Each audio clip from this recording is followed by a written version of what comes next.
السلام علیکم۔ کتابوں کی دنیا میں خوش آمدید۔ ریٹائرڈ ڈی ایس پی ملک صفدر حیات کی ڈائری سے کچھ دلچسپ کہانیاں پیش خدمت ہیں۔ یہ کہانیاں ان کی پیشہ ورانہ زندگی کے پیچیدہ کیسوں کی روداد ہیں جو مختلف رسالوں ڈائجسٹوں میں چھپتی رہی ہیں۔ اس کہانی کا نام ہے بے جوڑ۔ ان دونوں بھائیوں کی بیویاں ایک دوسرے سے بدل گئی تھیں۔ اس وقت ایک میرے سامنے بیٹھا دوسرے کے قتل کی رپورٹ لکھوا رہا تھا۔ آج میں کچھ تاخیر سے تھانے پہنچا تھا۔ ایک ڈکیتی کے کیس کے سلسلے میں کل شام مجھے نوشہرہ جانا پڑا تھا۔ تھانے میں داخل ہوتے ہی مجھے قتل کی واردات کی اطلاع مل گئی تھی۔ اے ایس آئی غلام غوث نے بتایا کہ وہ لوگ صبح سے 2 چکر لگا چکے ہیں اور اب 1.5 گھنٹے سے یہی ہیں۔ میں نے معاملے کی سنگینی کا احساس کرتے ہوئے انہیں فوری طور پر کمرے میں بلا لیا۔ میرے سامنے جو خوبرو نوجوان بیٹھا تھا اس کی عمر بامشکل 20-21 سال ہوگی۔ وہ خاصا صحت مند اور دراز قامت تھا، مگر اس وقت اس کے چہرے پر پریشانی تھی۔ میرے پوچھنے پر اس نے اپنا نام کمال دین بتایا۔ اس کے ساتھ ادھیڑ عمر کی عورت کمال دین کی ماں تھی۔ میں نے واردات کے بارے میں مختصر طور پہ معلوم کیا، پھر اے ایس آئی غلام غوث کو ساتھ لے کر موقع واردات پر پہنچ گیا۔ کمال دین کے بڑے بھائی جلال دین کو بڑی بے دردی سے قتل کیا گیا تھا۔ مقتول جلال دین کی لاش ٹیوب ویل والے کمرے میں پڑی تھی۔ اس کی گردن آدھی سے زیادہ کٹی ہوئی تھی اور شہ رگ کٹ جانے کی وجہ سے جسم کا خون سارے کمرے کے فرش پر چھوٹے سے تالاب کی صورت اختیار کر گیا تھا۔ میں نے لاش کا اچھی طرح معائنہ کیا تو مقتول کے سر کے پچھلے حصے پہ بھی زخم کا تازہ نشان تھا۔ زخم کی نوعیت سے اندازہ ہوتا تھا کہ لوہے کی کسی بھاری سلاخ یا اسی طرح کی کسی چیز سے سر کے پچھلے حصے کو نشانہ بنایا گیا تھا۔ گردن کا سامنے کا حصہ اس طرح کٹا تھا جیسے قاتل کو یہ کام کرنے میں خاصی مشکل پیش آئی ہو۔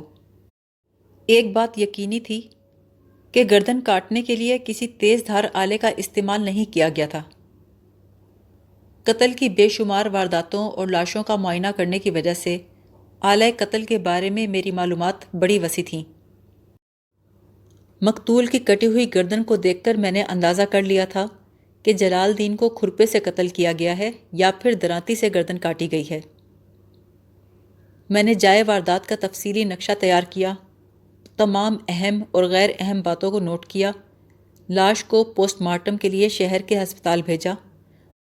یہ ضروری کارروائی مکمل کرنے کے بعد اہم افراد کے بیان لینے کا سلسلہ شروع کیا۔ مقتول کی ماں رفت فاطمہ نے بتایا کہ دونوں بھائی حسب معمول آج صبح کھیتوں میں کام کرنے کی غرض سے گھر سے نکلے تھے۔ وہ روزانہ کچھ کھائے پیے بغیر الگ صبح کھیتوں میں جاتے تھے۔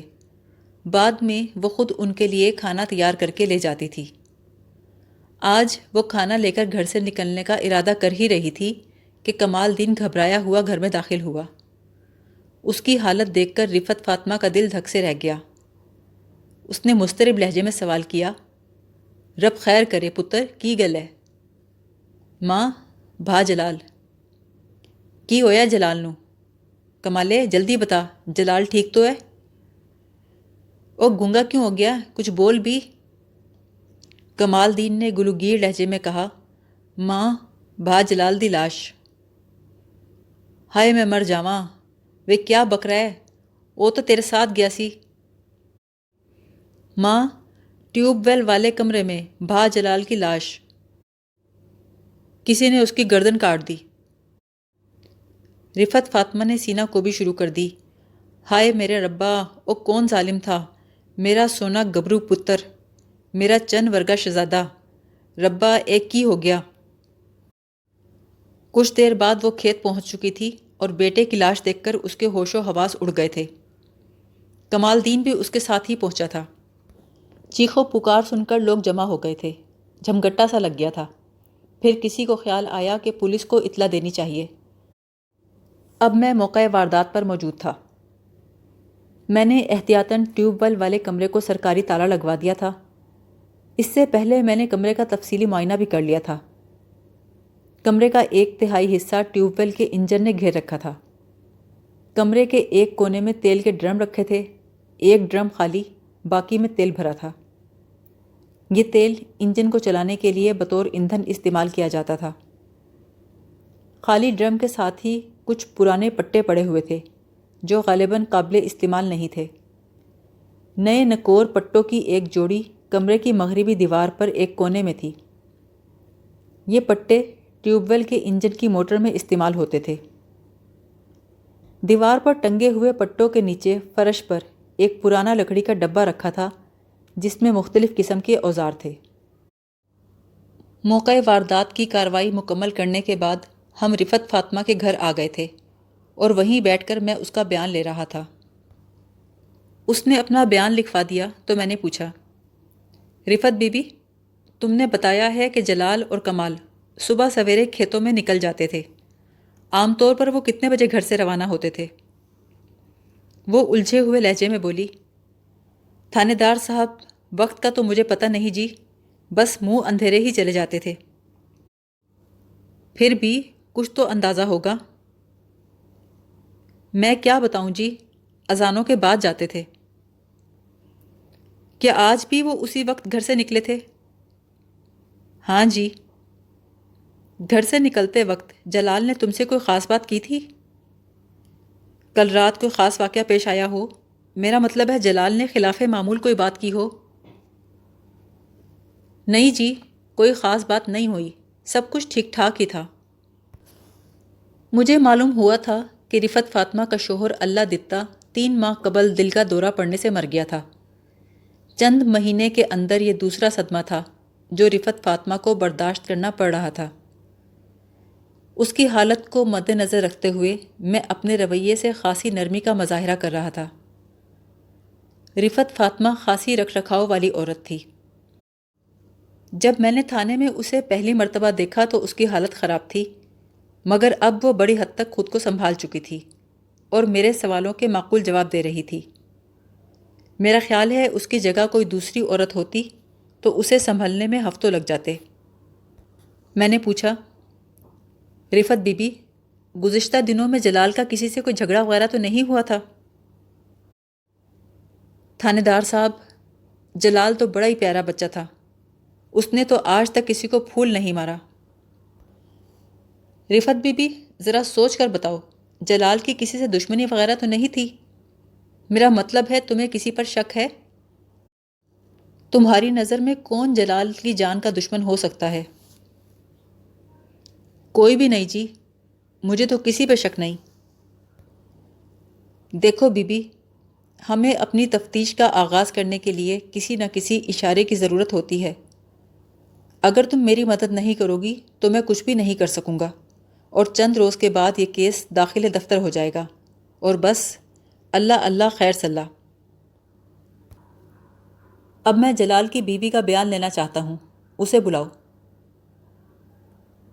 رفت نے بیزار لہجے میں کہا، وہ تو دونوں پیو کے گھر جا بیٹھی ہیں۔ کون دونوں؟ زرینہ تے کلثوم۔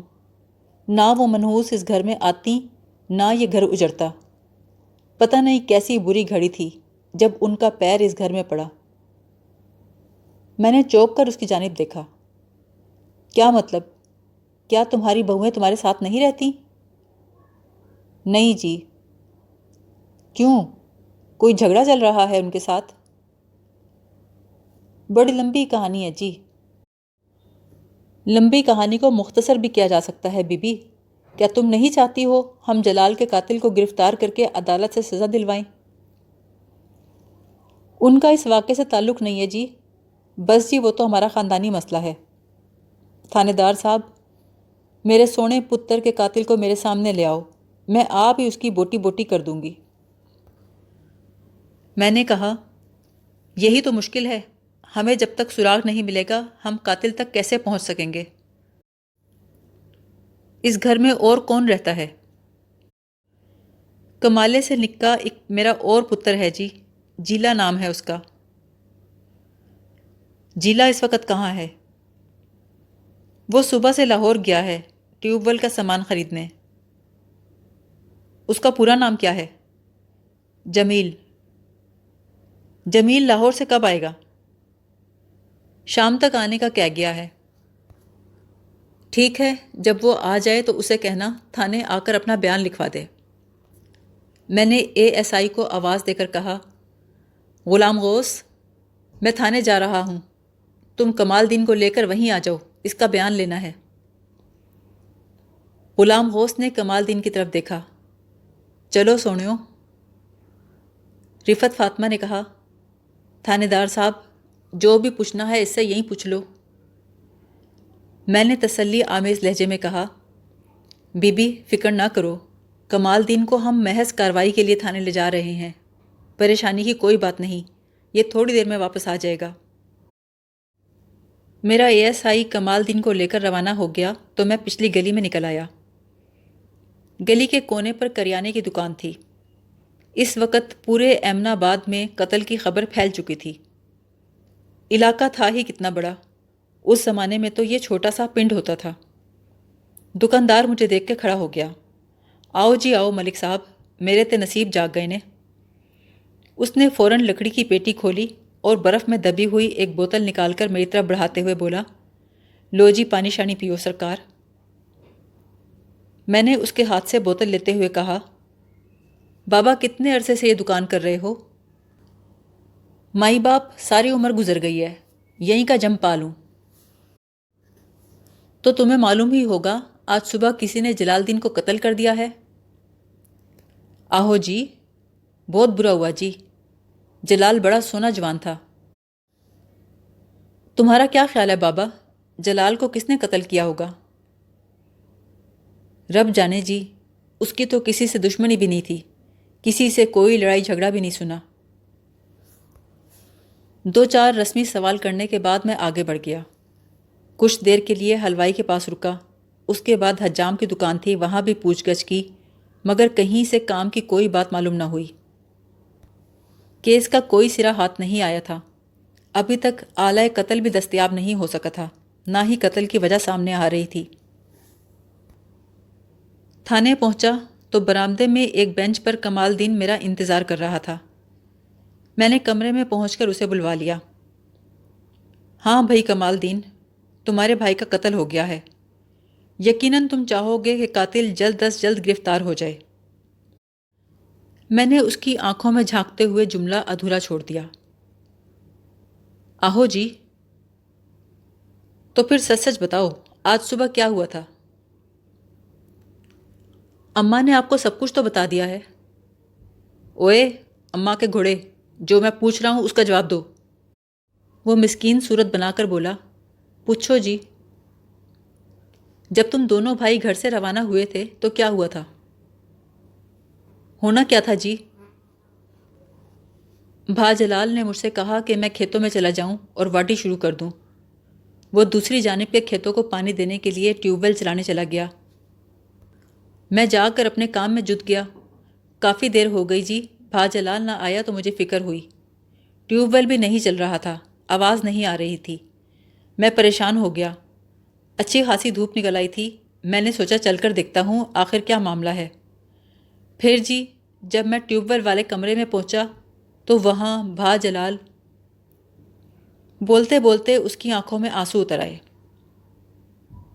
جب تم ٹیوب ویل والے کمرے میں پہنچے تو تم نے کیا دیکھا؟ بھا جلال خون و خون پڑا تھا جی، اس کا گلا کٹا ہوا تھا۔ پھر تم نے کیا کیا؟ میرے تو ہاتھ پاؤں پھول گئے جی، میں دوڑا دوڑا اماں کے پاس پہنچا، پھر اسی تھانے آ گئے۔ کمال دین، ذرا سوچ کر بتاؤ، جلال کی کسی سے دشمنی تو نہیں تھی؟ نہیں جی۔ کسی سے جھگڑا تو نہیں ہوا تھا؟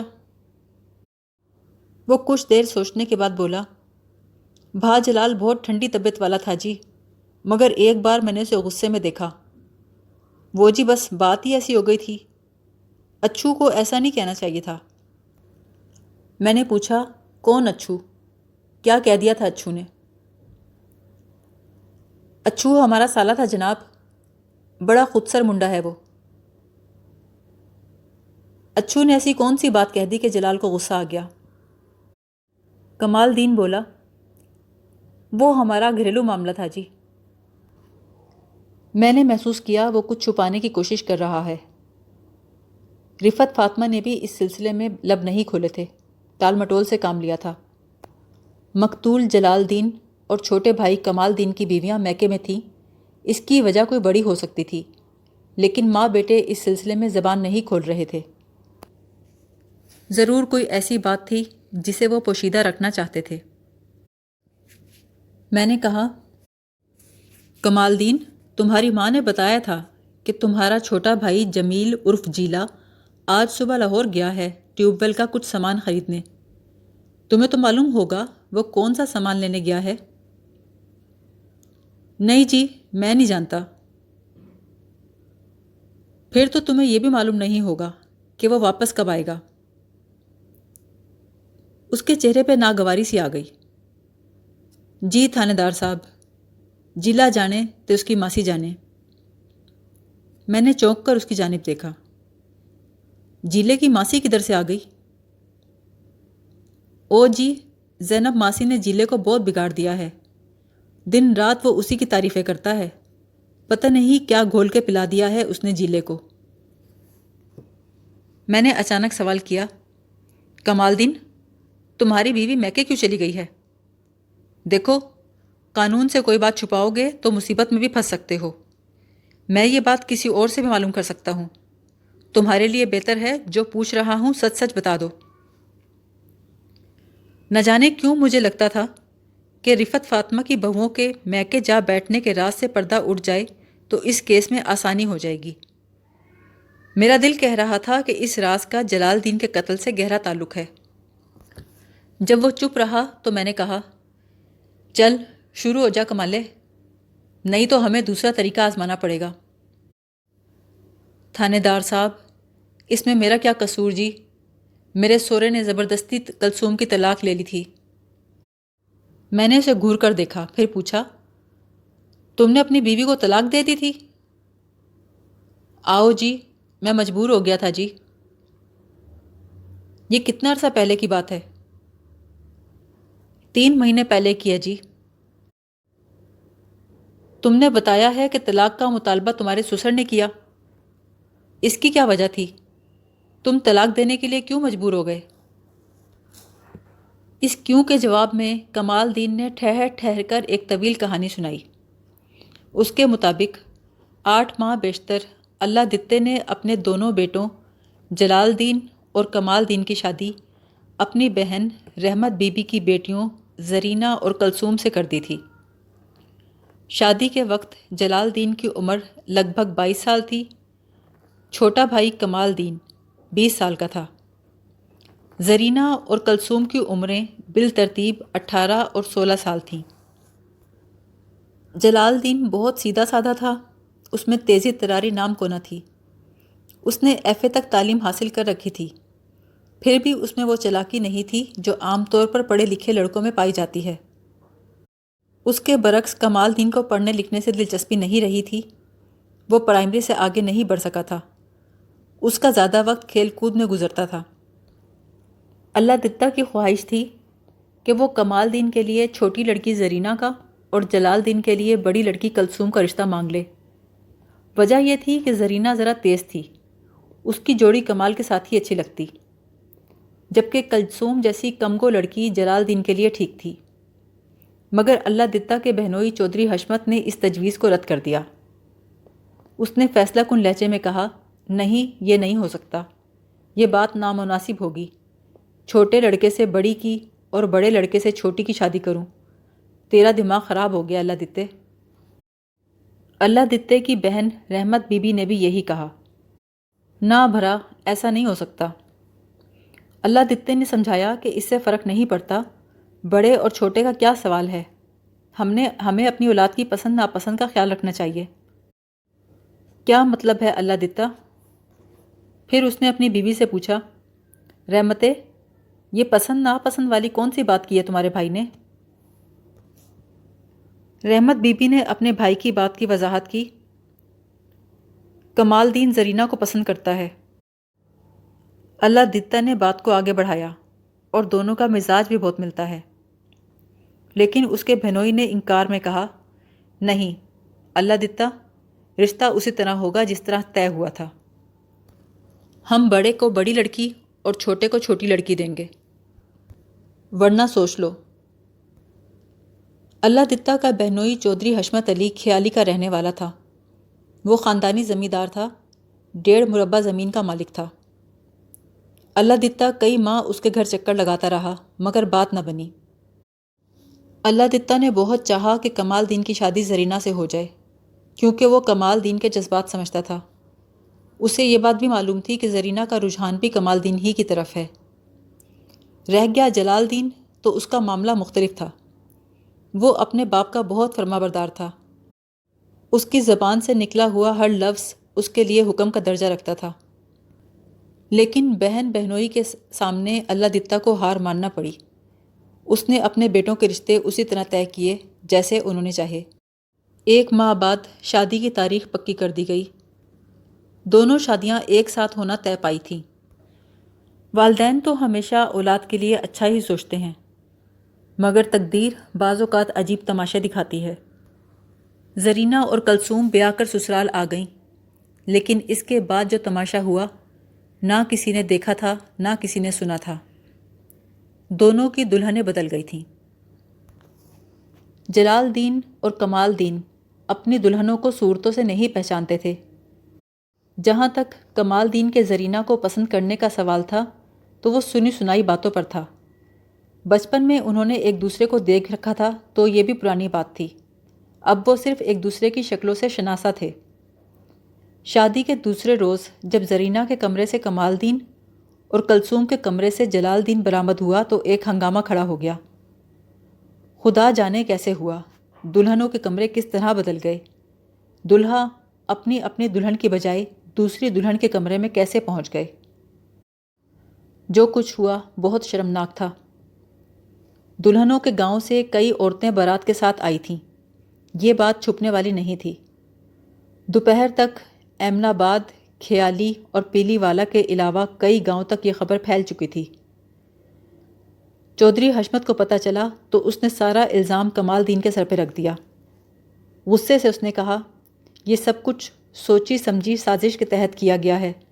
یہ سارا چکر کمال دین نے چلایا ہے۔ اللہ دتہ اس نازک صورتحال سے سخت پریشان تھا۔ اس نے کہا، اس میں کمالے کا کیا قصور، رب جانے کی ہویا ہے۔ اس کی بہن رحمت بی بی نے کہا، میری عزت کی دشمن یہ تیری بیوی ہے، یہ پھاپا کٹنی۔ اللہ دتہ نے خوشامد کے انداز سے کہا، رفت تیری دشمن کیوں ہوگی بہن رحمتے، تو کیا کہہ رہی ہے؟ وہ بولی، میں نے بھائی کا منہ دیکھ کے ہاں کر دی تھی، پر اسے شرم نہ آئی۔ دوسری طرف رفت فاطمہ بھی کھری کھری سنا رہی تھی۔ دونوں ایک دوسرے کی 7 پشتوں میں کیڑے نکال رہی تھیں۔ اس سے پہلے کہ باقاعدہ مردوں میں بھی ہاتھا پائی کا آغاز ہو جاتا، گاؤں کے معتبر لوگوں نے بیچ بچاؤ کرا دیا اور انہیں تلقین کی کہ جو ہونا تھا ہو چکا، اب آپس میں لڑائی جھگڑے سے کوئی فائدہ نہیں، سب کو مل کر مسئلے کو حل کرنا چاہیے۔ گاؤں کے ایک بوڑھے نے کہا، یہ بہت نازک مسئلہ ہے، ایسے حل نہیں ہو سکتا، یا تو کسی عالم سے مشورہ کرنا چاہیے یا اسی مولوی کے پاس جانا چاہیے جس نے نکاح پڑھایا تھا۔ چنانچہ چند افراد پر مشتمل ایک وفد کھیالی پہنچ گیا۔ مولوی صاحب کو صورتحال سے آگاہ کیا گیا تو وہ بھی پریشان ہو گئے۔ ان کا حال اندھوں میں کانا راجا جیسا تھا۔ پورے گاؤں میں وہ سب سے زیادہ دین کی سمجھ بوجھ رکھتے تھے، اسی لیے گاؤں والوں نے انہیں امام بنا لیا تھا۔ انہوں نے اپنی فہم و فراست کے مطابق اس سنگین مسئلے کا عجیب حل پیش کیا۔ بولے، جو ہونا تھا ہو گیا، اب کچھ نہیں ہو سکتا۔ اب زرینہ ہوئی کمال کی بیوی اور کلثوم ہوئی جلال کی بیوی۔ مولوی صاحب کی تجویز کمال دین کو تو بہت پسند آئی، کیونکہ انہوں نے اس کے دل کی بات کہہ دی تھی، مگر جلال دین تعلیم یافتہ اور سمجھدار تھا، یہ جاہلانہ فتویٰ اس کے حلق میں اٹک گیا۔ وہ غصے کو دبا کر بولا، مولوی صاحب، آپ بھی کمال کرتے ہیں، آپ نے میرا نکاح زرینہ سے پڑھایا ہے، پھر کلثوم میری بیوی کس طرح ہو گئی؟ مولوی صاحب نے کہا، پتر جی، تم نے خاوند کے حقوق ادا کر دیے ہیں، اب کلثوم ہی تمہاری گھر والی ہے۔ جلال نے کہا، جو کچھ ہوا بے خبری میں ہوا، میرا کوئی قصور نہیں، میں کسی مفتی سے معلوم کروں گا۔ مولوی صاحب نے اپنی دانست میں جو مشورہ دیا تھا آپ اس پر حیرت نہ کریں۔ دور دراز کے گاؤں دیہاتوں میں اس زمانے میں قسمت سے ہی ایسا مولوی ملتا تھا جو دین کے احکام کو پوری طرح سمجھتا ہو۔ میں بعض ایسے علاقوں سے بھی واقف ہوں جہاں کوئی ایک شخص بھی ایسا نہیں پایا جاتا جو صحیح معنوں میں بکرا ذبح کرنا جانتا ہو۔ ایسے علاقوں میں بسنے والے لوگ دوسرے علاقے سے کسی مولوی سے چھری پہ تکبیر پڑھوا کے رکھ لیتے ہیں، پھر پورا گاؤں اسی چھری سے قربانی کا فریضہ ادا کرتا ہے، مگر یہ باتیں پرانی ہیں۔ اس کے بعد جلال الدین لاہور کے ایک مفتی کے پاس پہنچ گیا، اپنا مسئلہ ان کے سامنے رکھا۔ پوری تفصیل سننے کے بعد مفتی صاحب نے افسوس کا اظہار کیا۔ بولے، استغفر اللہ، اللہ معاف کرے، کیسے کیسے جاہل لوگ دنیا میں پائے جاتے ہیں، دین کو مذاق بنا لیا لوگوں نے۔ اگر وہ پیچیدہ مسائل کے بارے میں نہیں جانتے تو الٹے سیدھے مشورے دینے کی کیا ضرورت ہے؟ صاف منع کر دیں، کسی دوسرے عالم دین کی طرف رجوع کرنے کی ہدایت کر دیں۔ جلال الدین بولا، اسی لیے آپ کی خدمت میں حاضر ہوا ہوں۔ میں خود مولوی صاحب کی تجویز سے متفق نہیں تھا۔ بھلا یہ کیا بات ہوئی؟ نکاح کسی اور لڑکی سے ہوا ہو، بیوی کوئی اور بن جائے۔ مفتی صاحب نے کہا، تمہارے مسئلے کا جائزہ لینے کے بعد میں اس نتیجے پر پہنچا ہوں کہ جو کچھ ہوا بے خبری میں ہوا، نیتوں کا حال خدا جانتا ہے، کیونکہ اس مسئلے میں نیت کا بہت عمل دخل ہے۔ اگر یہ سب کچھ کسی سوچے سمجھے منصوبے کے تحت ہوا ہے، یعنی اس میں تم لوگوں کی رضا شامل ہے، تو تم چاروں زنا جیسے گناہ کے مرتکب ہو گئے ہو اور تم پر حد جاری ہوگی۔ اسلام نے اس سلسلے میں سزا رکھی ہے۔ دوسری صورت وہ ہے جو تمہارے ساتھ پیش آئی، یعنی جو کچھ ہوا محض اتفاقی تھا، اس میں تم لوگوں کی مرضی یا کسی قسم کی بدنیتی کو دخل نہیں تھا۔ اس صورت میں جو ہوا بے خبری میں ہوا، چنانچہ تمہیں گناہ گار نہیں ٹھہرایا جا سکتا۔ تم سب کو چاہیے کہ اللہ کے حضور توبہ کرو، اللہ خطائیں معاف کرنے والا ہے۔ جلال الدین نے سوال کیا، مفتی صاحب، اس سے ہمارے نکاحوں پر کوئی اثر نہیں پڑا؟ مفتی صاحب بولے، نہیں بیٹے، نکاح پر کیا اثر پڑے گا؟ نکاح کی شرعی حیثیت میں کوئی فرق نہیں آئے گا۔ تمہارا نکاح زرینہ سے ہوا ہے، وہی تمہاری زوجہ ہوگی۔ اسی طرح کمال الدین کی بیوی کلثوم ہی رہے گی۔ اس بات کو یوں سمجھو بیٹا، جیسے کوئی شادی شدہ شخص کسی غیر عورت کے ساتھ اگر ناجائز تعلقات قائم کر لے تو وہ گناہ گار ضرور ہوگا، مگر اس کی اپنی بیوی سے نکاح پر کوئی اثر نہیں پڑے گا، وہ اس کی منکوحہ ہی رہے گی۔ تو مفتی صاحب، ہمیں دوبارہ نکاح پڑھوانے کی ضرورت نہیں ہوگی؟ مفتی صاحب نے کہا، بالکل بھی نہیں، لیکن اگر تم بھائیوں نے اسے اپنی غیرت کا مسئلہ بنا لیا ہے، جیسا کہ عام طور پر ہوتا ہی ہے، اور تم لوگ چاہتے ہو کہ وہی عورتیں تمہارے ساتھ رہیں جن کے ساتھ تم نے شب عروسی منائی ہے، یعنی زرینہ کمال الدین کی بیوی بنے اور کلثوم تمہاری بیوی بنے، تو اس صورت میں تم لوگوں کو پہلے نکاحوں کی شرعی حیثیت کو ختم کرنا ہوگا۔ تم زرینہ کو طلاق دو گے اور کمال الدین کلثوم کو، پھر دونوں عورتیں عدت کی مدت پوری کرنے کے بعد دوبارہ شادی کر سکیں گی۔ اس وقت اگر تم چاہو تو تم کلثوم کے ساتھ نکاح پڑھوا سکو گے اور کمال الدین کا نکاح زرینہ سے ہو سکے گا۔ میں نے اپنے علم کے مطابق بالکل ٹھیک بتایا ہے۔ اگر تم تسلی کرنا چاہو تو کسی دوسرے عالم دین سے بھی مشورہ کر لو۔ جلال الدین کی تسلی ہو گئی تھی۔ اس نے مفتی صاحب کا فتویٰ تحریری صورت میں حاصل کیا اور ایمن آباد چلا آیا۔ زرینہ اور کلثوم شادی کے دوسرے روز ہی واپس میکے خیالی چلی گئی تھیں۔ جب جلال الدین واپس آیا تو کمال الدین نے فتوے کو ماننے سے انکار کر دیا۔ بولا، زرینہ میری بیوی ہے، مولوی صاحب نے جو کہہ دیا وہی ٹھیک ہے۔ جلال الدین نے اسے بہت سمجھایا، اللہ دتہ نے بھی نصیحتیں کی، پر اس پر اثر نہ ہوا۔ وہ زرینہ سے دستبردار ہونا نہیں چاہتا تھا۔ 2 ماہ تک پنچایت کچہری چلتی رہی۔ کبھی لڑکیوں کے گاؤں خیالی میں چوپال جمتی تو کبھی لڑکوں کے گاؤں ایمن آباد میں صلاح مشورے ہوتے۔ ایک دن چودھری حشمت غصے میں بگڑ گیا، بولا، بس بہت ہو گیا اللہ دتا، میری پگڑی اور کہاں کہاں اچھالو گے، میں اب اپنی بیٹیوں کو آزاد کرا کے دم لوں گا۔ آزاد کرا لینے سے اس کی مراد طلاق تھی۔ اللہ دتا نے کہا، یہ کیا کہہ رہے ہو حشمت علی، تمہاری مت تو ٹھکانے ہے۔ چودھری حشمت غصے سے بولا، اب تو مجھے مت آئی ہے، میں تو ان شادیوں کے حق میں ہی نہیں تھا۔ یہ تو رحمتیں تھی کہ بھائی کی منت سماجت سن کے دل ڈھہ گیا تھا۔ اللہ دتا سیدھا سادہ آدمی تھا، لوگوں نے بھی اسے سمجھایا کہ جان چھڑاؤ، کدھر پھنس گئے ہو، لیکن مسئلہ یہ تھا کہ دونوں لڑکے طلاق دینے کے لیے تیار نہیں تھے۔ جلال الدین زرینہ کے ساتھ زندگی گزارنے کے خواب دیکھ رہا تھا، جو کہ اس کی شرعی بیوی تھی۔ کمال کے ساتھ معاملہ مختلف تھا، وہ پہلے ہی کلثوم کو طلاق دینے کے لیے آمادہ تھا۔ وہ زرینہ کے خیال کو دل سے نکالنے پہ تیار نہیں تھا۔ اس نے اپنے سسر چودھری حشمت سے کہا، چلو میں کلثوم کو طلاق دے دوں، مگر بعد میں میری شادی زرینہ سے ہوگی۔ چودھری حشمت نے غصے سے کہا، منہ سنبھال کے گل کر کاکا، اب زرینہ کا نام لیا تو زبان کاٹ دوں گا۔ اللہ دتا نے سمجھا بجھا کر کمال دین کو باہر جانے پہ راضی کیا۔ پتر تم باہر جا کر بیٹھو، میں گل بات کر رہا ہوں۔ کمالے نے مڑ کر کہا، ابا میں اور برداشت نہیں کر سکتا، انہیں سبق سکھانا ہی پڑے گا۔ یہ سن کر لڑکیوں کے بھائی اشرف علی عرف اچھو نے کہا، اوئے پھر آ جا میدان وچ، آج دو دو ہاتھ ہو ہی جائیں۔ اچھو کے بےہودہ رویے پر جلال کو بھی طیش آ گیا۔ وہ کافی دیر سے غصہ ضبط کیے بیٹھا تھا، پھر بولا، جاؤ ہم طلاق نہیں دیتے، تم کیا کر لو گے؟ اچھو دھمکی دینے کے انداز میں بولا، اوئے جلال، اچھو کے جلال سے پناہ مانگ، اوئے گچی مروڑ دیں گا۔ کمال دین بولا، تو ہم بھی دیکھ لیں گے تو کتنا بڑا بدماش ہے۔ اچھو نے غصے سے کہا، اوئے میں ٹوٹے کر داں گا، تو مجھے جانتا نہیں ہے۔ سالے اور بہنوئیوں میں ہاتھا پائی شروع ہو گئی۔ پنچایت میں موجود لوگوں نے بیچ بچاؤ کرا کے معاملہ ٹھنڈا کر دیا، ورنہ شاید دو چار لاشیں گر جاتیں۔ اسی رات اللہ دتا کو دل کا دورہ پڑا، جو اس کے لیے موت کا پیامبر ثابت ہوا۔ خیالی سے اس کی موت پر صرف رحمت بی بی آئی۔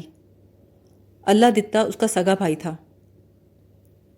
اس کے کچھ روز بعد کمال دین نے کلثوم کو طلاق دے دی، مگر جلال الدین اپنے فیصلے پر ڈٹا رہا۔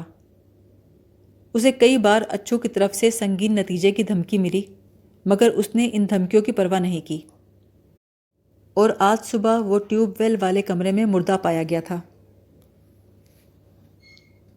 یہ کہانی سن کر میں سوچ میں پڑ گیا۔ اچھو پر قاتل ہونے کا شبہ کیا جا سکتا تھا۔ چودھری حشمت سے ملاقات ضروری ہو گئی تھی، لیکن جانے سے پہلے میں کچھ باتوں کی تصدیق کرنا چاہتا تھا۔ میں نے میز کی دراز میں سے سونے کا ایک تعویذ نکال کر کمال دین کو دکھاتے ہوئے پوچھا، اسے پہچانتے ہو؟ آج صبح جب میں ٹیوب ویل والے کمرے کا معائنہ کر رہا تھا تو انجن کی موٹر کے پاس سونے کا چمکتا ہوا یہ تعویذ سیاہ ریشمی ڈوری میں پرویا ہوا مجھے ملا تھا۔ تعویذ دیکھ کر کمال کی آنکھوں میں چمک آئی۔ یہ آپ کو کہاں سے ملا جی؟ تو تم نے اسے پہچان لیا؟ آہو جی، کیسے نہیں پہچانوں گا، یہ تو جیلے کا تعویذ ہے، آپ کے پاس کیسے آ گیا جی؟ مجھے حیرت کا جھٹکا لگا۔ میں توقع کر رہا تھا کہ اس تعویذ کا تعلق اچھو سے نکلے گا، مگر کمال دین اس کو جیلے کی ملکیت بتا رہا تھا۔ یہ انکشاف حیران کن تھا۔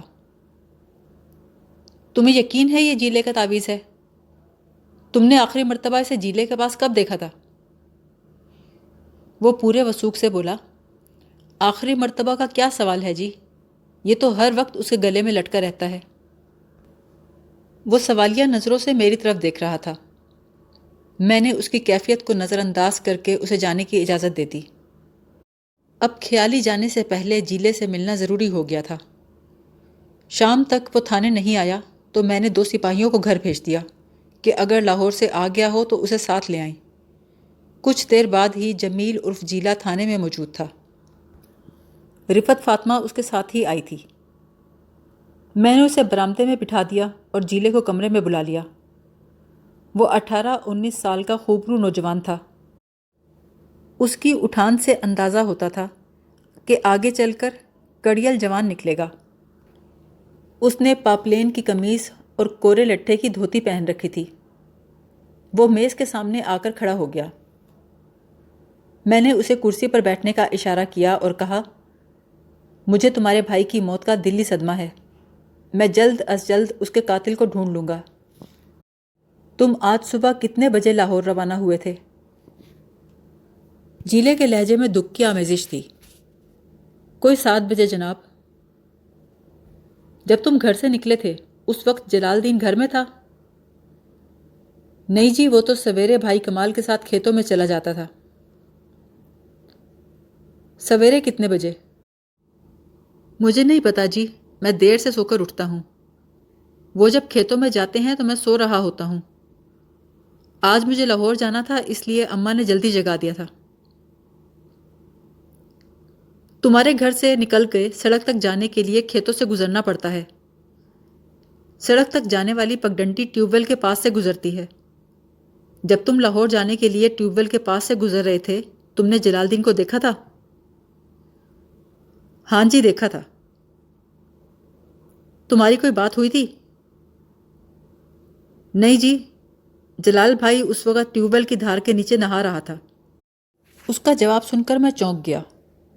کمال دین نے بتایا تھا کہ جب اس نے خاصی دیر ٹیوب ویل کی آواز نہیں سنی تو وہ جلال کو دیکھنے ٹیوب ویل والے کمرے میں آیا تھا جہاں اسے بھائی کی لاش ملی، اور یہ وقت 8 بجے کا تھا، جبکہ جمیل ٹیوب ویل کے نزدیک سے 7 بجے گزرا تھا اور اس نے جلال کو نہاتے دیکھا تھا، یعنی ٹیوب ویل چل رہا تھا، ورنہ جلال کے نہانے کا کیا سوال تھا؟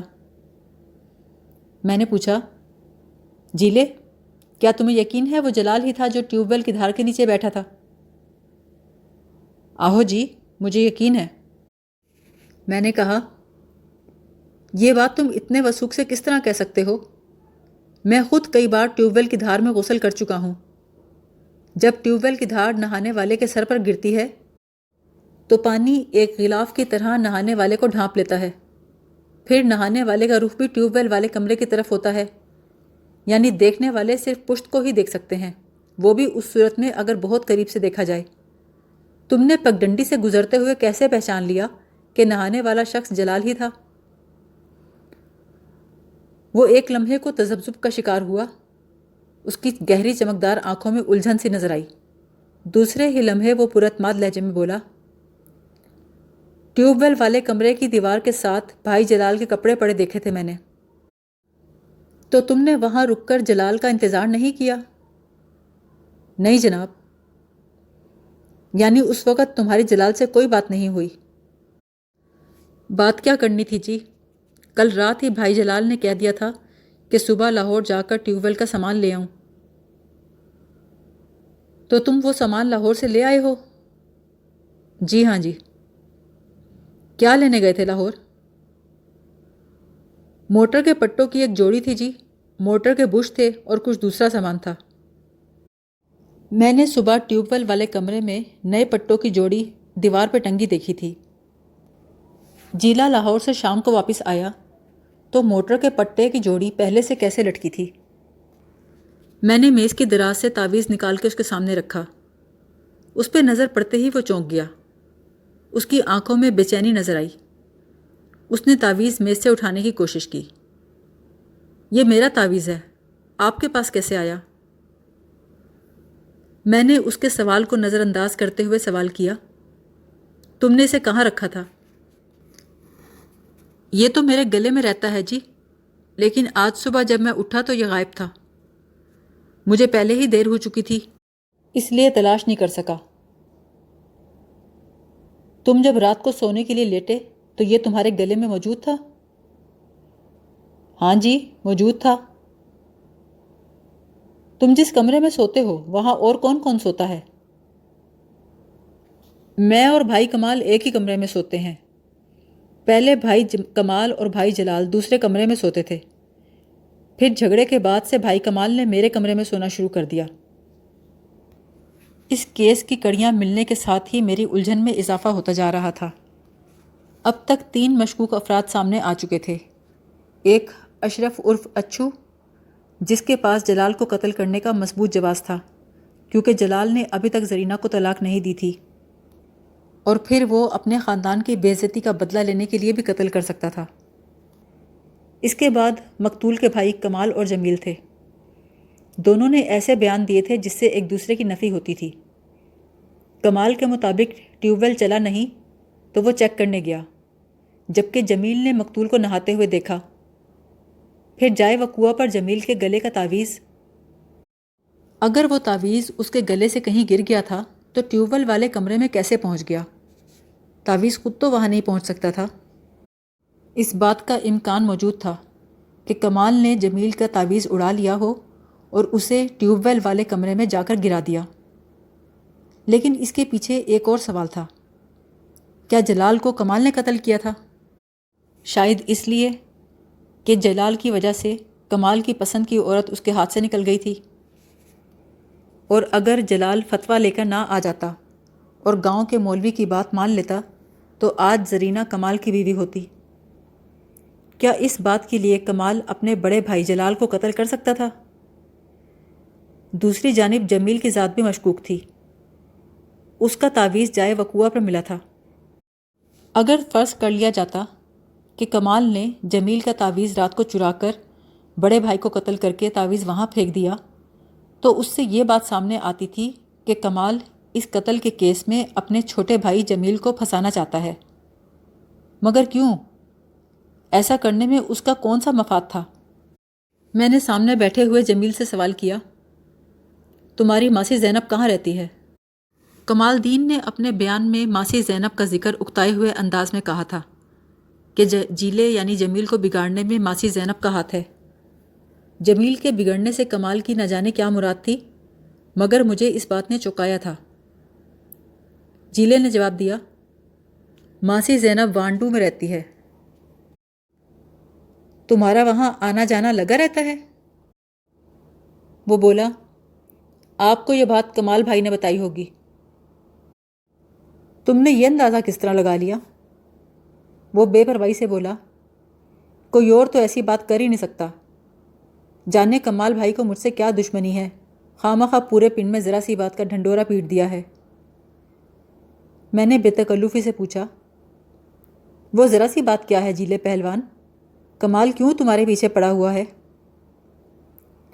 جیلا اپنے بھائی کمال کی مخالفت میں بولنے پر آمادہ نظر آ رہا تھا۔ میرا مقصد بھی یہی تھا کہ وہ کھل کر اپنے دلی جذبات کا اظہار کرے۔ میں نے محسوس کیا تھا کہ کمال نے بھی جمیل کا ذکر کرتے ہوئے کسی گرم جوشی کا مظاہرہ نہیں کیا تھا، اسی لیے میں نے دانستہ ماسی زینب کا ذکر چھیڑا تھا۔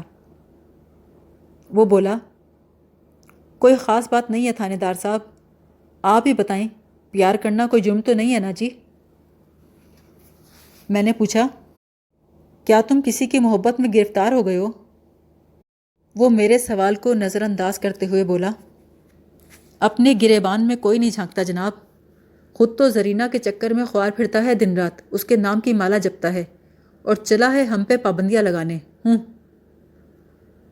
آخری الفاظ ادا کرتے ہوئے اس کے چہرے پر ناپسندیدگی کے جذبات تھے۔ کمال نے تم پر کیا پابندی لگا دی ہے؟ وہ ہر وقت مجھے ماسی کے جانے پر ڈانٹ ڈپٹ کرتا ہے، حالانکہ میں نے جانا بہت کم کر دیا ہے۔ پچھلے 8-10 دن سے میں نے ادھر کا رخ بھی نہیں کیا۔ اس نے 8-10 روز کا تذکرہ اس انداز سے کیا جیسے 8-10 مہینے کی بات کر رہا ہو۔ تو کیا پہلے تم روزانہ وانڈو جاتے تھے؟ ماسی زینب کی بیٹی کا نام کیا ہے؟ رجو۔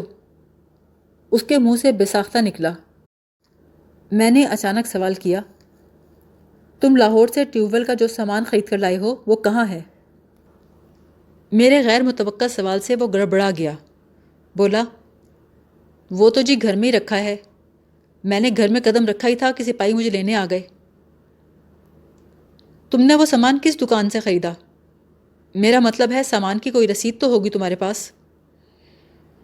ہاں جی، میرے پاس رسید موجود ہے۔ اس نے ایک مڑا تڑا کاغذ میری جانب بڑھاتے ہوئے دکھایا۔ میں نے رسید کا مطالعہ کیا۔ رسید برینڈرتھ روڈ لاہور کی ایک دکان کی تھی۔ اس کے مطابق ایک جوڑے ٹیوب ویل کی موٹر کے پٹے، موٹر کے بش اور دیگر چھوٹا موٹا سامان خریدا گیا تھا۔ رسید پر آج کی تاریخ درج تھی، اس روز 18 تاریخ تھی۔ یہ رسید جمیل کی موقع واردات سے عدم موجودگی کو ظاہر کرتی تھی، مگر میرا شک ابھی دور نہیں ہوا تھا۔ تم کس بس میں لاہور گئے تھے؟ وہ ٹھک سے بولا، چودھری ٹریولز۔ تم جب بس میں سوار ہوئے تو وقت کیا تھا؟ اس وقت 7:25 ہو رہے تھے۔ تمہیں کیسے پتا؟ میں نے جی برابر میں بیٹھے ہوئے مسافر کی گھڑی میں وقت دیکھا تھا۔ تمہارے خیال میں جلال الدین کا قاتل کون ہو سکتا ہے؟ اس نے پراعتماد لہجے میں کہا، یہ معلوم کرنا تو آپ کا کام ہے۔ میں نے کہا، ہم تو معلوم کر ہی لیں گے، تمہیں اگر کسی پہ شک ہو تو نام بتاؤ۔ کیا تم نہیں چاہتے کہ تمہارے بھائی کا قاتل گرفتار ہو؟ وہ عجیب سے لہجے میں بولا، میں کیوں نہیں چاہوں گا جناب، مگر میں اس سلسلے میں آپ کی مدد نہیں کر سکتا۔ اچھو کے بارے میں کیا کہتے ہو جیلے؟ سنا ہے اس نے بڑی تھرتھلی مچائی ہوئی ہے۔ وہ جلال الدین کو دھمکیاں بھی لگاتا رہا ہے نا؟ تھانے دار صاحب، ان دھمکیوں کی وجہ سے ہی کل کلاں بھائی جلال اور بھائی کمال میں بہت منہ ہو گئی تھی۔ میرا خیال تو یہ ہے کہ اچھو جعلی عکس ڈال کر خواہ مخواہ پریشان کر رہا تھا۔ اگر اس نے کچھ کرنا ہی ہوتا تو اس طرح ڈنڈ نہ مچاتا۔ میں نے پوچھا، جھگڑا کس بات پر ہوا تھا؟ بولا، وہی پرانا جھگڑا ہے جی، اس زرینہ نے دونوں بھائیوں میں پھوٹ ڈال دی ہے۔ ایک گھر میں رہتے ہوئے ان کے دل ایک دوسرے سے دور ہیں۔ میں نے بھائی جلال کو بہت سمجھایا تھا جی کہ مٹی ڈالیں اس فتنے پر اور زرینہ کو طلاق دے دیں۔ اچھو کی دشمنی سے بھی جان چھوٹ جائے گی اور چھوٹے بھائی کا غصہ بھی اتر جائے گا۔ مگر جلال بھائی کی بات بھی ٹھیک تھی۔ ان کا کہنا تھا اگر اس نے بھائی کمال کی خاطر زرینہ کو طلاق دے بھی دی تو کون سا زرینہ نے بھائی کمال کو مل جانا ہے؟ چودھری حشمت نے اگر زرینہ کی شادی بھائی کمال سے کرنی ہوتی تو ابا جی کو اتنے چکر کیوں لگواتا؟ تمہاری تعلیم کتنی ہے جمیل؟ کوئی خاص نہیں ہے جی، 8 جماعتیں پڑھی ہیں۔ مگر باتیں تو تم بڑی سمجھداری کی کرتے ہو۔ بس جی، آپ جو بھی سمجھ لیں۔ میں نے مزید کوئی سوال نہ کیا اور اسے اس ہدایت کے ساتھ رخصت کر دیا کہ مجھے بتائے بغیر کہیں نہ جائے۔ اب قاتل کی تلاش کے لیے میرا دھیان اچھو کی طرف تھا، لیکن جمیل کا بیان سننے کے بعد کمال کی شخصیت کچھ مشکوک ہو گئی تھی۔ پھر جائے واردات پر جمیل کا تعویذ ملا تھا، اس کی ذات بھی شبے سے بالا نہیں تھی۔ جمیل اور اس کی ماں رفت جب تھانے کے احاطے سے نکل گئے تو میں نے حوالدار خدا بخش اور 2 سپاہیوں کی ڈیوٹی لگائی کہ وہ سادہ لباس میں رفت فاطمہ کے مکان کی نگرانی کریں، خاص طور پر جمیل اور کمال پر گہری نگاہ رکھیں۔ ان دونوں میں سے اگر کوئی گاؤں سے باہر جانے کی کوشش کرے تو اسے روکیں۔ ایک سپاہی کو میں نے ہدایت کی کہ وہ ٹیوب ویل والے کمرے پر نگاہ رکھے۔ تھوڑی دیر بعد میں ASI غلام غوث کے ساتھ خیالی روانہ ہو گیا۔ وہاں سے ہماری واپسی اگلی صبح ہوئی۔ چودھری حشمت علی سے ملاقات بڑی سود مند رہی۔ میں نے کچھ ضروری انتظام کیا، پھر 8 سپاہیوں کی ٹیم لے کر ایمن آباد روانہ ہو گیا۔ میں رات بھر کا جاگا ہوا تھا، مگر ابھی آرام مقدر میں نہیں تھا۔ ہمیں جو کچھ کرنا تھا جلدی کرنا تھا۔ ASI غلام غوث کو میں نے تھانے میں ہی رہنے دیا اور خود رفت فاطمہ کے گھر کا رخ کیا۔ کھیتوں سے گزرتے ہوئے جب ہم ٹیوب ویل کے پاس پہنچے تو سپاہی میرے پاس آیا۔ ہاں بھائی، کیا خبریں ہیں؟ سب ٹھیک تو ہے نا؟ کوئی گڑبڑ تو نہیں؟ سب ٹھیک ہے جی، رات جمیل نے ٹیوب ویل کے 2 چکر لگائے۔ پہلی بار وہ کوئی لگ بھگ 10 بجے کے قریب آیا۔ ٹیوب ویل والے کمرے کے دروازے کے پاس کھڑا سوچتا رہا، پریشان دکھائی دیتا تھا۔ میں نے کوئی مداخلت نہیں کی، اس کا جائزہ لیتا رہا۔ اس نے مجھے نہیں دیکھا، میں پیپل کے درخت کی اوٹ میں کھڑا تھا۔ 1-2 بار اس نے دروازے پہ لگے تالے کو جھنجھوڑا، پھر کمرے کی پچھلی کھڑکی پہ زور آزمائی کی، لیکن وہ بھی نہیں کھلی۔ میں اس کی طرف بڑھنے کا ارادہ کر ہی رہا تھا کہ وہ واپس چلا گیا۔ آدھے گھنٹے بعد دوبارہ آیا۔ اس کے ہاتھ میں ہتھوڑے جیسی کوئی چیز تھی۔ میں نے اس بار خاموش رہنا مناسب نہیں سمجھا۔ اسے بھی شاید میری موجودگی کا علم ہو گیا تھا۔ جب میں اسے پکڑنے کو گیا تو وہ گھر کی طرف واپس جا رہا تھا۔ میں نے کہا تم تھانے پہنچو، ہم تھوڑی دیر میں آتے ہیں۔ ایک تھانے دار اور 8 سپاہیوں کو صبح ہی صبح گاؤں میں داخل ہوتے دیکھ کر ہلچل سی مچ گئی۔ ہم سیدھے رفت فاطمہ کے دروازے پر پہنچے۔ ایک سپاہی نے دھڑا دھڑ دروازہ بجایا۔ تھوڑی دیر بعد کمال دین آنکھیں ملتا ہوا دروازے پر آیا۔ میں اسے ایک طرف کر کے اندر داخل ہوا اور کہا گرفتار کر لو اسے۔ سپاہیوں نے کمال دین کو قابو کر کے ہتکڑی ہاتھ میں ڈال دی۔ شور کی آواز سن کر رفت فاطمہ بیدار ہو گئی۔ اس نے جب صحن میں پولیس کو دیکھا تو پریشان ہو گئی۔ صحن میں 3 چارپائیوں پر بستر بچھے ہوئے تھے۔ رفت تو ہمارے سامنے ہی چارپائی سے اٹھی تھی۔ دوسری چارپائی پہ غالباً کمال دین سویا ہوا تھا۔ تیسری چارپائی خالی تھی۔ میں نے رفت فاطمہ سے پوچھا جمیل کہاں ہے؟ یہی تھا جی ہمارے ساتھ، پر آپ نے میرے کمالے کو کیوں گرفتار کیا ہے؟ میں نے سرسری لہجے میں جواب دیا تھانے چل کر پتہ چل جائے گا۔ سپاہی پورے گھر میں پھیل گئے۔ چھت بھی خالی تھی۔ جمیل کا نام و نشان نظر نہیں آ رہا تھا۔ گاؤں دیہات میں مکانوں کی چھتیں آپس میں ملی ہوتی ہیں۔ یقیناً جمیل چھت کے راستے فرار ہو گیا تھا۔ میں نے کمال کے منہ پہ تھپڑ لگاتے ہوئے کہا کہاں ہے جیلا؟ یہاں ہی سویا تھا جی ہمارے ساتھ۔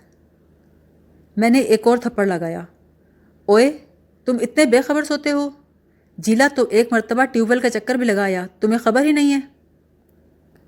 رفت فاطمہ نے چیخ کر کہا تھانے دار صاحب میرے پتر پر ظلم نہ کریں جی، کمالے نے کیا بگاڑا ہے؟ چپ کر کے کھڑی ہو جا بی بی، ہمیں سب حقیقت پتہ چل گئی ہے۔ اوئے انہیں تھانے لے چلو، جیلا بھی بچ کر کہیں نہیں جائے گا، میں جانتا ہوں اس وقت کہاں ہوگا۔ رفت فاطمہ نے چیخنا چلانا شروع کر دیا۔ میں نے اس کی پیش نہ چلنے دی۔ تھوڑی دیر کے اندر پورے ایمن آباد کو پتہ چل چکا تھا کہ پولیس کمال دین اور اس کی ماں رفت فاطمہ کو گرفتار کر کے تھانے لے گئی ہے۔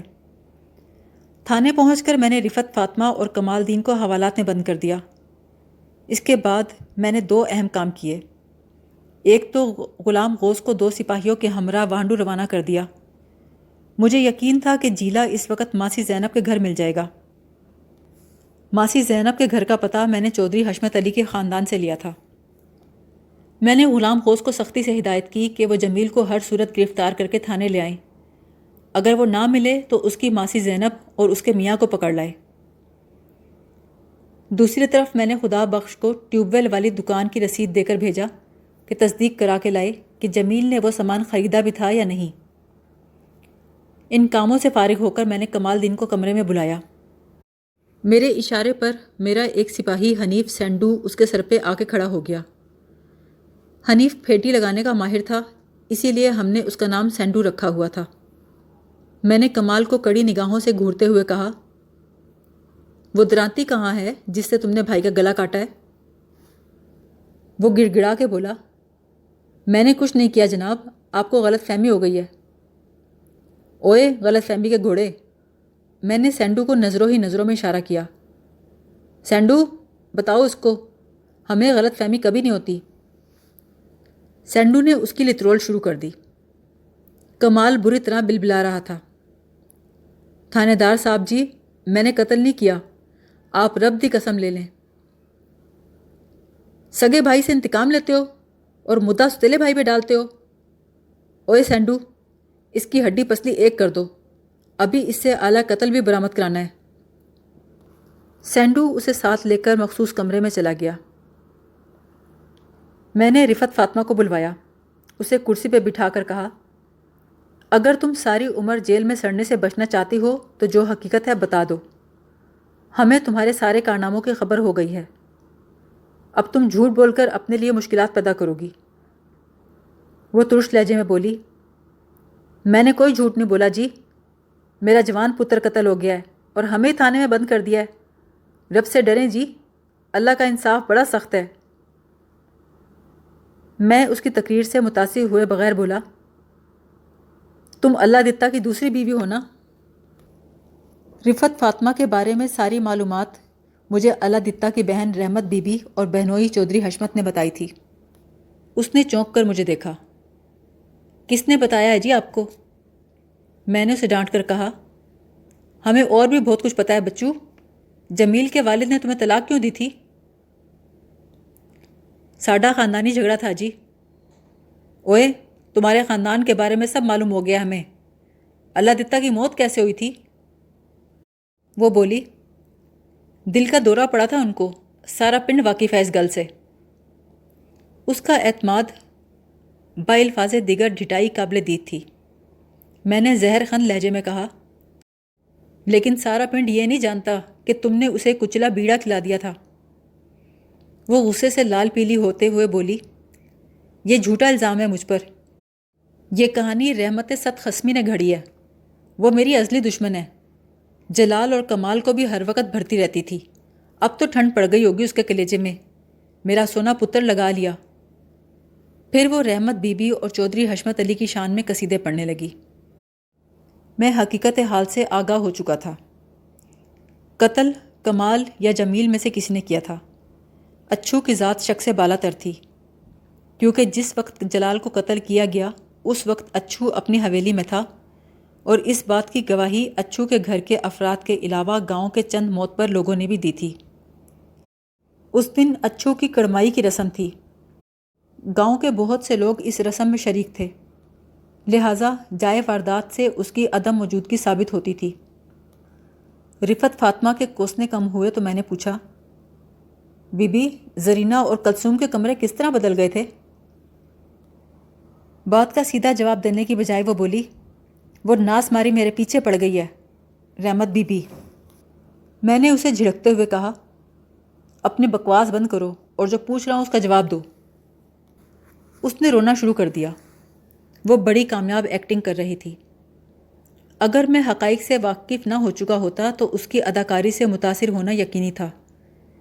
جس طرح کل اس نے جلال کی موت پر آہوزاری کی تھی، میرا دل ہل گیا تھا، مگر اب میں دھوکہ نہیں کھا سکتا تھا۔ میں نے ایک سپاہی کو بلا کر حکم دیا کہ رفت فاطمہ کو حوالات میں بند کر دے۔ پھر میں نے کمال دین کو بلایا۔ میں اللہ دتہ کی بہن سے سارے حالات سن کر آیا تھا۔ پتہ یہ چلا تھا کمال دین کی عمر 1.5 سال کے لگ بھگ تھی جب اس کی پہلی بیوی سغرا بی بی کا انتقال ہو گیا۔ جلال کمال سے 2 سال بڑا تھا۔ ابھی دونوں بچے کم سن تھے اور ماں کی گود سے محروم ہو گئے تھے۔ اس وقت اللہ دتہ بھی خیالی میں رہتا تھا۔ اللہ دتہ کی کچھ زمین وانڈو میں بھی تھی۔ رفت فاطمہ وانڈو کی رہنے والی تھی۔ وہ شادی شدہ تھی، لیکن جمیل کی پیدائش کے بعد اس کے شوہر نے اسے طلاق دے دی تھی۔ رحمتہ کا کہنا تھا کہ رفت کی بدزبانی سے تنگ آ کر اس کے شوہر نے جان چھڑائی تھی۔ اللہ دتہ کی نظر رفت پہ پڑی تو اس پہ مر مٹا۔ اس نے شادی کا فیصلہ کر لیا۔ خاندان کے لوگوں نے اسے اس رشتے سے منع کیا، مگر کسی کی نہ سنی۔ جب رفت کا اس سے نکاح ہوا تو جمیل اس وقت 5-6 ماہ کا تھا۔ رفتہ رفتہ رفت کے جوہر کھل کر سامنے آنے لگے، مگر اللہ دتہ برداشت کرتا رہا۔ رفت فاطمہ سے اللہ دتہ کی کوئی اولاد نہ ہوئی۔ اللہ دتہ رفت کی زیادتیوں کو محض اپنے بچوں کی خاطر برداشت کر رہا تھا۔ بنیادی طور پر وہ ایک شریف انسان تھا۔ اس نے کئی لوگوں سے ناراضگی مول لے کر رفت فاطمہ سے شادی کی تھی اور اب ذمہ داری سے نبھا رہا تھا۔ جب ہر طرف سے تانے ملنے لگے تو اس نے اپنی وانڈو والی زمین بیچ دی، خیالی والی زمین اور مکان کا سودا کیا اور سب کچھ بیچ کر ایمن آباد آ گیا۔ یہاں کے لوگ اس کے بارے میں زیادہ تفصیل نہیں جانتے تھے۔ انہیں بس یہی پتہ تھا کہ رفت فاطمہ اللہ دتہ کی بیوی ہے اور ان کے 3 بیٹے ہیں۔ ایمن آباد آ کر اللہ دتہ نے 15 کلے زمین خریدی۔ اس کے علاوہ ایک اوس درجے کا گھر بنا لیا۔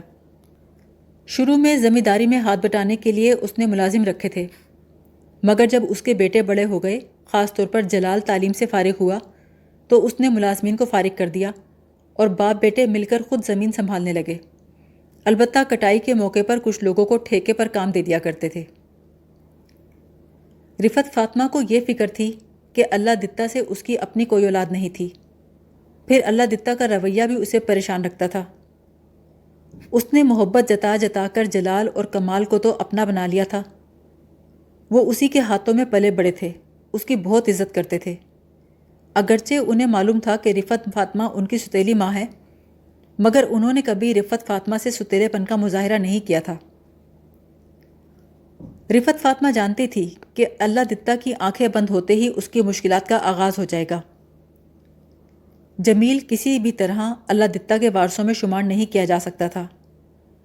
اگرچہ جلال اور کمال رفت فاطمہ پر آنکھیں بند کر کے اعتماد کرتے تھے، مگر اسے خدشہ تھا کہ ان دونوں لڑکوں کی پھپھی انہیں کہیں بدگمان نہ کر دے۔ وہ ان لڑکوں کو باندھ کے رکھنا چاہتی تھی۔ میں انہی سوچوں میں تھا کہ کمال دین کو میرے پاس لایا گیا۔ اس کی حالت خاصی خراب تھی۔ سینڈو نے اس کی خوب مرمت کی تھی۔ بولا، ملک صاحب، بندہ بڑا سخت جان ہے، زبان کھولنے پر تیار نہیں، آپ کہیں تو فارمولہ نمبر 7 آزماؤں؟ کمال نے سہمی ہوئی نظروں سے سینڈو کو دیکھا، میرے آگے ہاتھ جوڑ دیے۔ تھاندار صاحب، میرا کوئی قصور نہیں ہے، میں نے کچھ بھی نہیں کیا، میں کچھ نہیں جانتا۔ میں نے سینڈو کو اشارے سے جانے کو کہا۔ پھر میں نے کمال دین سے کہا، اگر تم سچ بولنے کا وعدہ کرو تو تمہیں جیل جانے سے بچا لوں گا۔ رفت فاطمہ کے بارے میں جو جانتے ہو بتا دو۔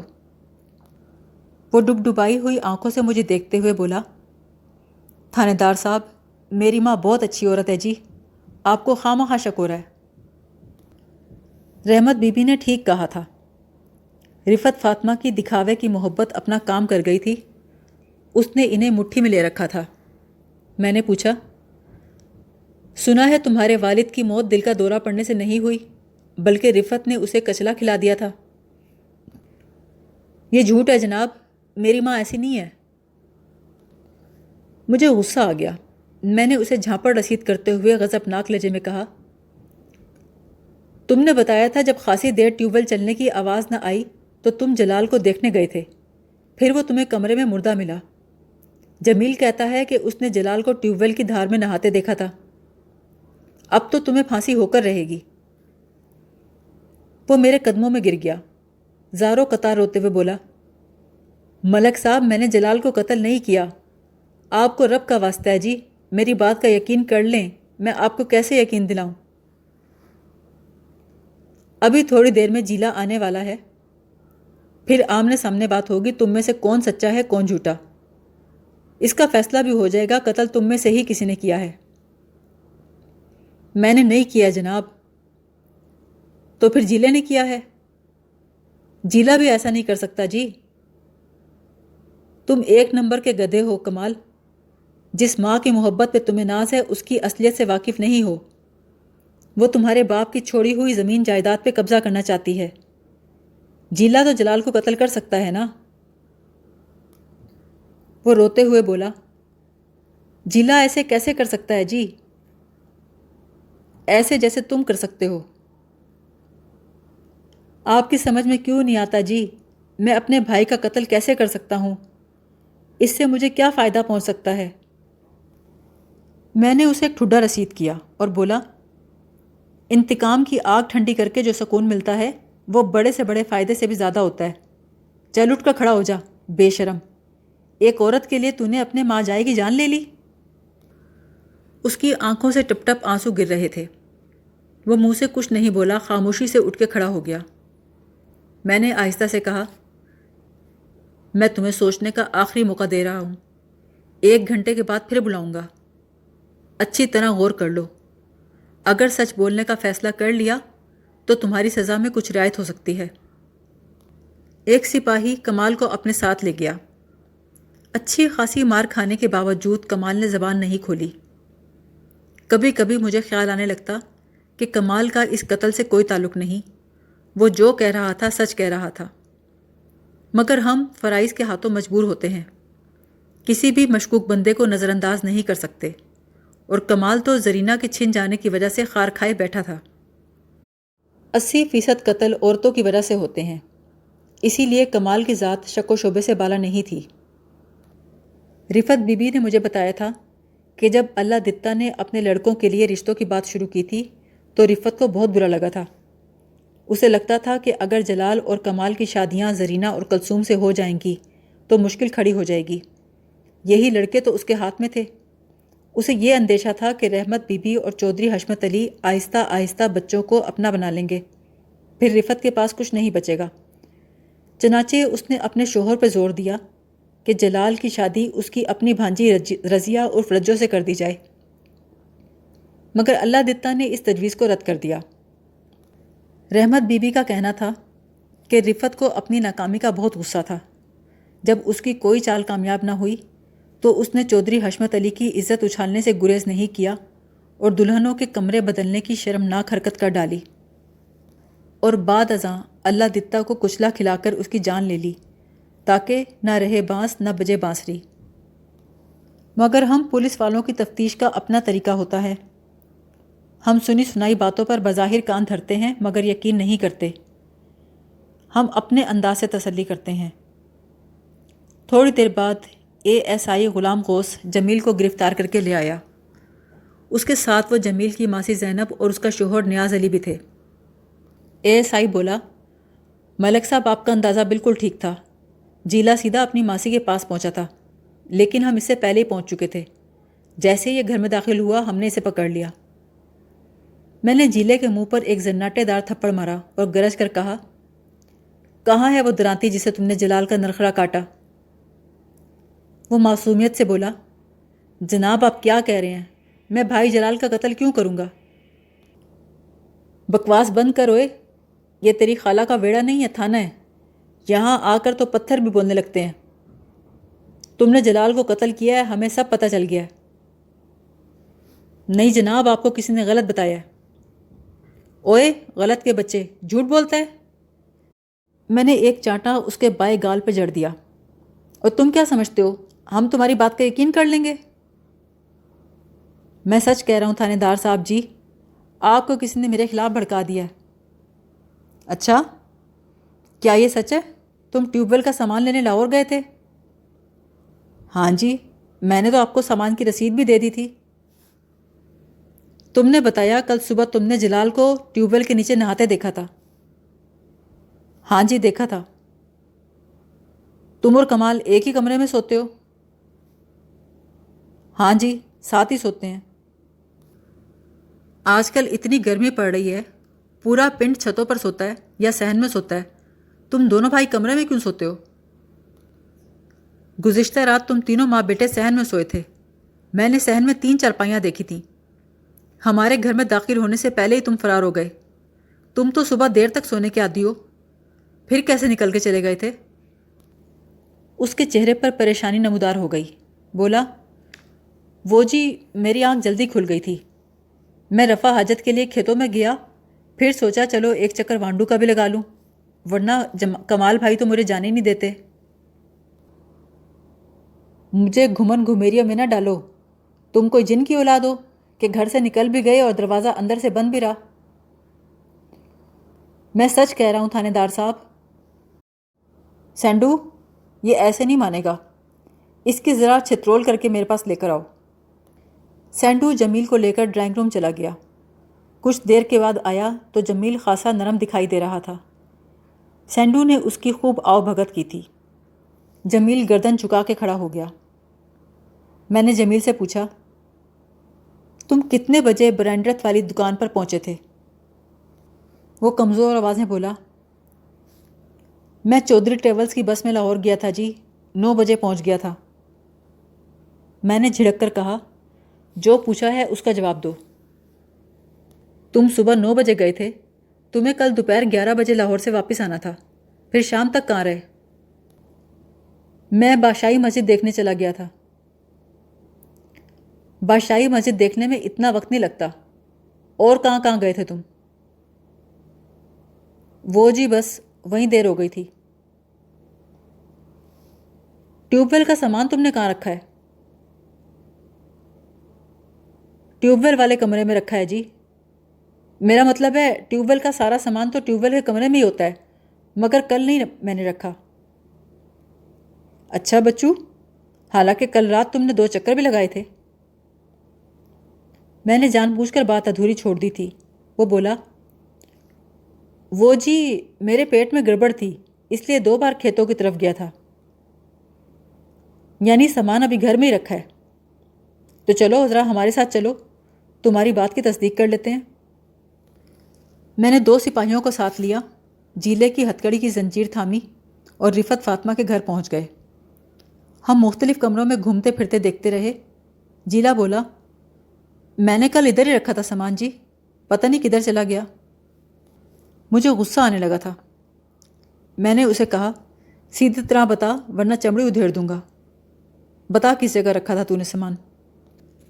وہ ہمیں اس کمرے میں لے گیا جہاں اس کے بقول وہ اور کمال سوتے تھے، پھر ایک پڑولے کی جانب اشارہ کرتے ہوئے بولا، اس کے اوپر رکھا تھا جی۔ میں نے ایک سپاہی سے کہا، ذرا پڑولے کے اوپر چڑھ کے تو دیکھو۔ ایک سپاہی کھٹولے کے ذریعے اوپر چڑھا، ادھر ادھر دیکھنے کے بعد بولا، یہاں تو بس ایک درانتی پڑی ہے ملک صاحب۔ میں چونکا، میں نے کہا، رک جاؤ، درانتی کو ہاتھ نہیں لگانا۔ پھر میں نے جیب سے رومال نکال کر سپاہی کو دیا، احتیاط سے درانتی پکڑ کے نیچے لے آؤ۔ سپاہی نیچے اترا، درانتی کے پھل پہ خون جمع ہوا تھا، اس کی رنگت سیاہی مائل ہو رہی تھی۔ میں نے جمیل کی پیٹھ پہ زوردار لات ماری۔ وہ چیخ چیخ کر بول رہا تھا، یہ درانتی کمال کی ہے، یہ کمال کی درانتی ہے۔ معاملہ بہت پیچیدہ ہو گیا تھا۔ ایک امکان یہ تھا کہ کمال دین نے زرینہ کے چھن جانے کے خوف سے بڑے بھائی جلال کو ہلاک کر کے درانتی کو پڑولے پر پھینک دیا، ساتھ ہی چھوٹے بھائی جمیل کا تعویذ موقع واردات پہ ڈال دیا تاکہ زرینہ بھی حاصل ہو جائے اور ستیلے بھائی سے جان بھی چھوٹ جائے۔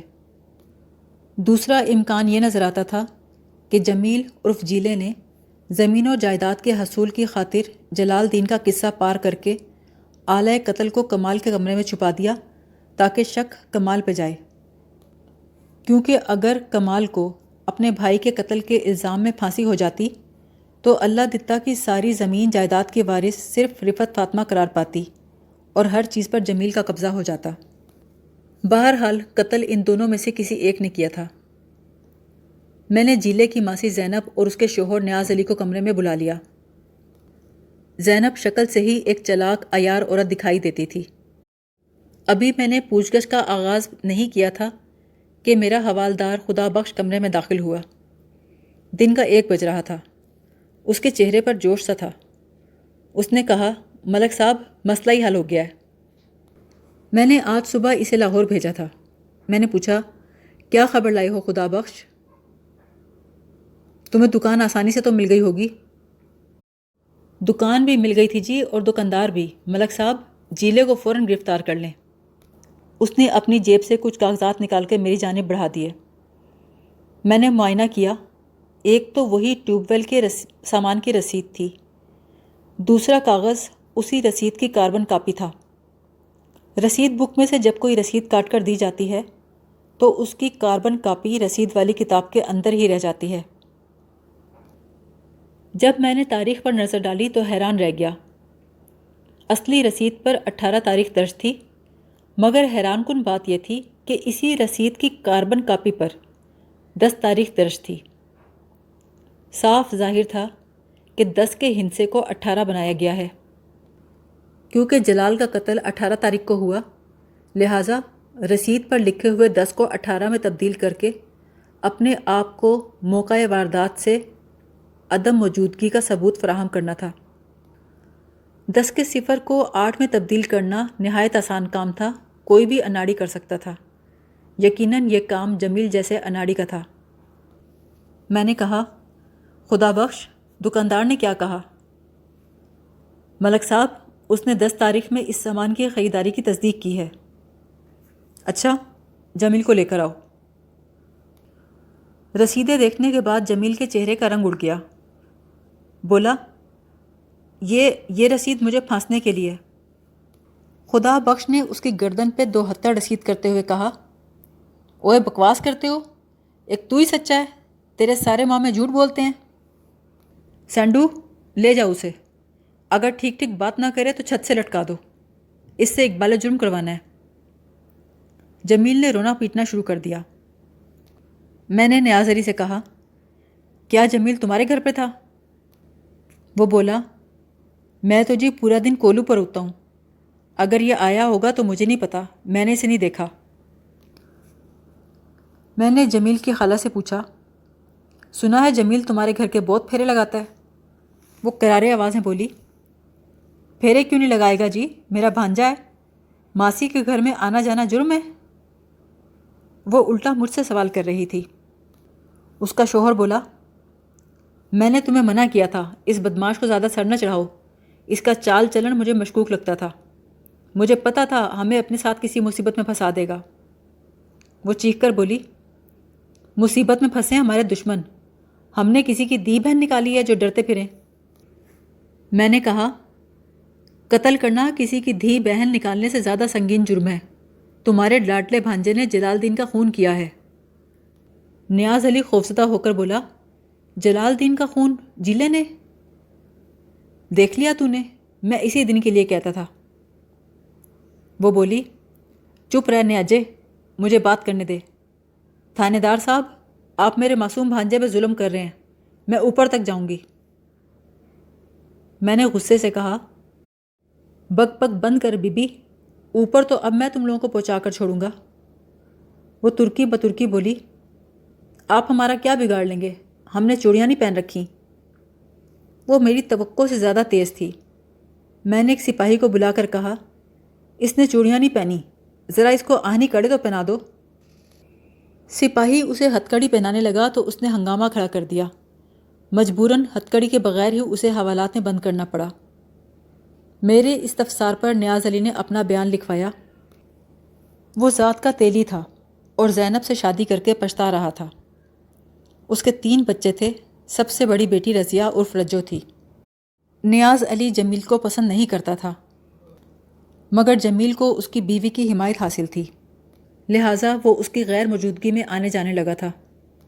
کہنے لگا، ملک صاحب، یہ حرام زادہ آپ کے قابو آ ہی گیا تو اس کو پھانسی چڑھا دیں، میرے بس میں ہوتا تو میں پٹھے کترنے والے ٹوکے میں اس کے ٹوٹے کر دیتا، اس نے بہت اندھیر مچائی ہوئی ہے۔ اچانک جمیل کی چیخ بلند ہوئی۔ میں سمجھ گیا کہ سینڈو نے مرچوں والا فارمولہ شروع کر دیا ہے۔ اکثر لوگوں کو پولیس والوں سے شکایت ہے کہ ہم بیجا تشدد کرتے ہیں اور ہماری تحویل میں ایک بے گناہ آدمی بھی ناکردہ جرائم کا اقرار کر لیتا ہے۔ در حقیقت ایسی کوئی بات نہیں، ہم تشدد کرتے ہیں مگر بیجا نہیں۔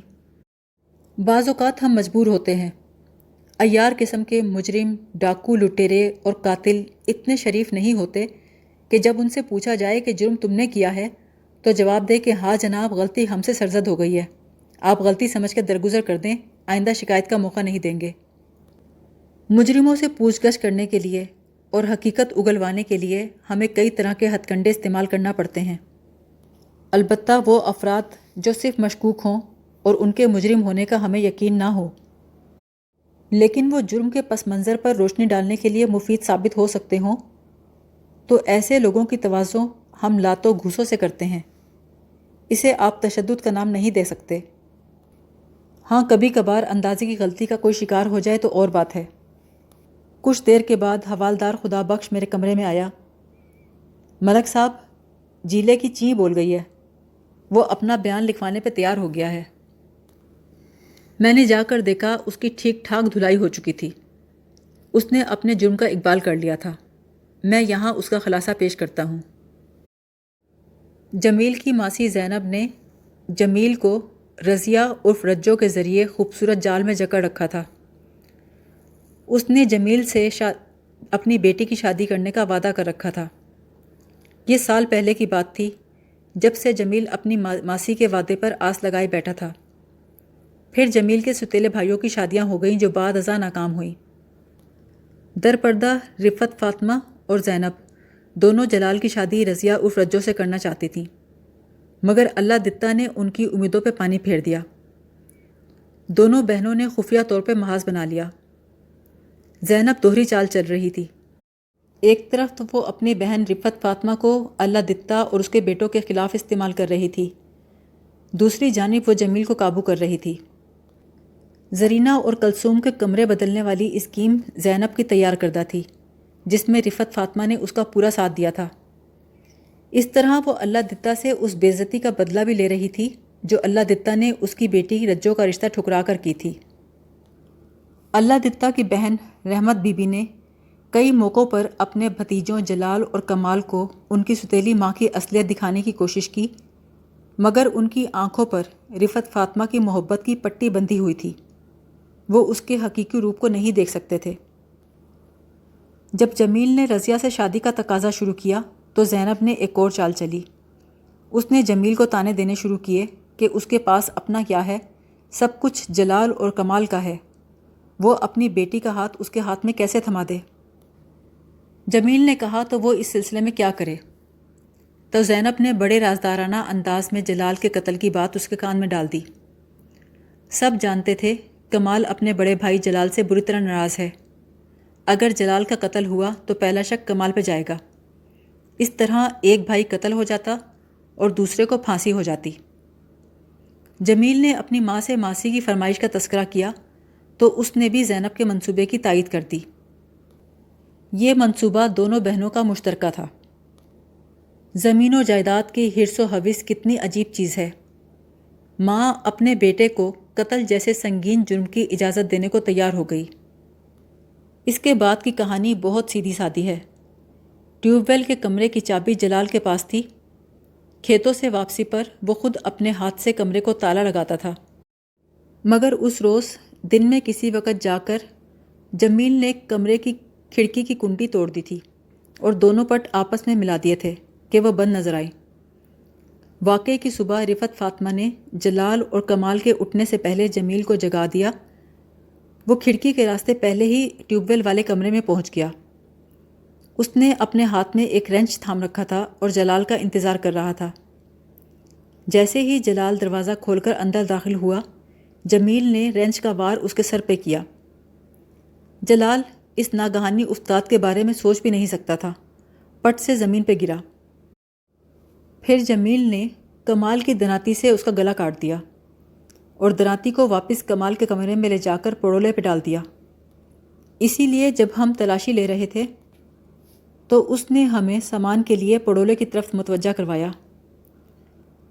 اس دن ان سارے کاموں کے دوران اس کے گلے کا تعویذ ٹیوب ویل والے کمرے میں گر گیا تھا، جس کا اسے احساس نہیں ہوا تھا۔